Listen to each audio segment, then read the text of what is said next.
McAleer, and I'm a Good Shepherd sister from Ireland, from the south of Ireland in Cork. And currently I work in a centre of spirituality for the people we work with.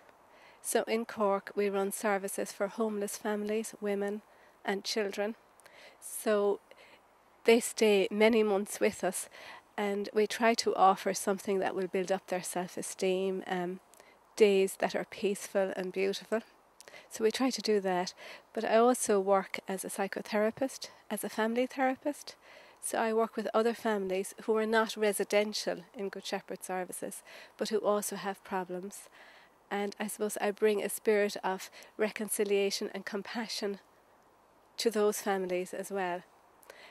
But in Ireland we also work with women in prostitution, and Good Shepherd Sisters were founded originally to work with women in prostitution. So we have a big project in Dublin that I used to work in, so I still do aftercare with some of those women. And I also do some aftercare with homeless teenage girls that I worked with in Limerick, in another city in the west of Ireland. And many of them now are in their early 20s and live in poverty and have little children. And they can be in abusive relationships where men beat them. And so I give them support as well. I think it's a huge advantage being a sister and working in psychotherapy, because so often people come with so many problems, so many hurts, so many broken relationships, and I like to be able to integrate my faith in my professional work. So sometimes people mightn't know I'm a sister when they start, but when they're leaving they might say, with the help of God, or say a prayer for me, and I say, yes, I will say a prayer for you, or I bring them into our oratory and pray with them. And sometimes if people are very stressed, I teach them how to meditate. So the two come together, and it is an advantage. And I also pray for the people I work with.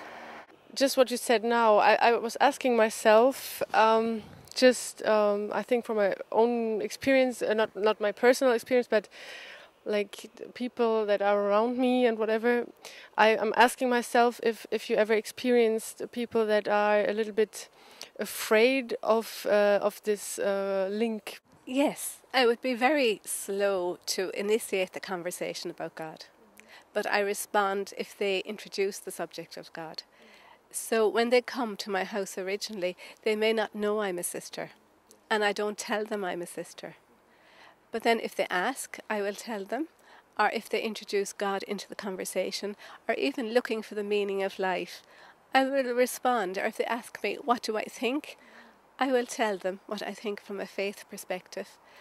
Sometimes I've noticed I get referrals. So people might get my name and might want to come for therapy, but when they realise my address, they don't turn up. So I imagine they would think that maybe it was going to be religious and they didn't want it. So it excludes some people. They exclude themselves. I don't exclude them, but some people choose not to come. And I imagine it's because I am a sister. I heard that it's all the sisters have problems finding new members. Is it the same at where you live? It is. It is the same. That I suppose Europe has become almost post-Christian. And yet my sense is that there is a new church appearing.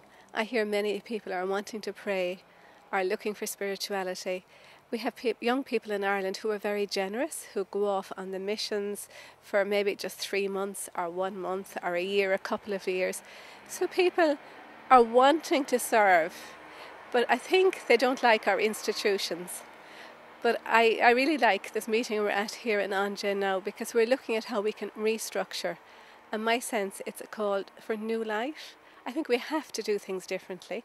Nobody wants to be in an institution, but people love God, they have a faith life, they want to give, they're generous, they're prayerful, and they want to live a life that's relevant in the 21st century.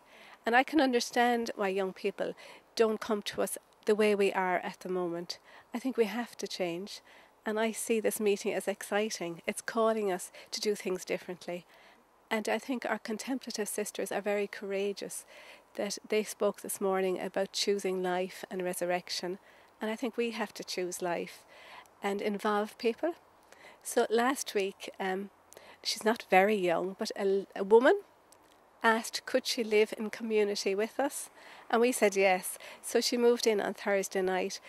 She doesn't want to be a sister, but she wants to live in a faith community.